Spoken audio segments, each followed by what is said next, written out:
и целият екип. MVP, най-полезен играч Йоан Марчев от ДФК Янтра Габрово.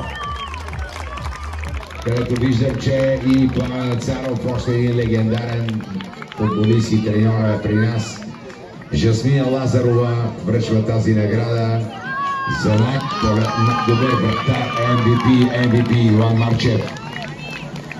Уважаеми дами и господа, това е генералното класиране в тази гарнитура. Футбол 7, родените през 2014 година. На 6-то място се класира отборът на Торостор Силистра. На 5-то място е отборът на Делфините от Варна. На 4-то място е Олимпия от София. На 3-то място, където сега ще бъдат връчени купи и медали, отборът на ДФК Янтра Габрово с треньор Пламен Царов. Заповядайте, отчета. Заповядайте. Силни аплодисменти за тази гарнитура и 3-то място на ДФК Янтра Габрово с треньор Пламен Царов. Заповядай. Заповядай.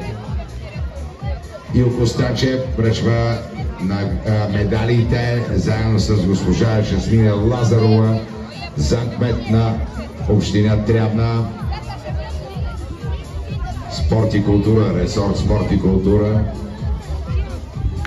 С още благодарности за кмета на Трявна, господин Денчо Минев. Благодарим ви за любезното домакинство и гостоприемство, кит на Трявна.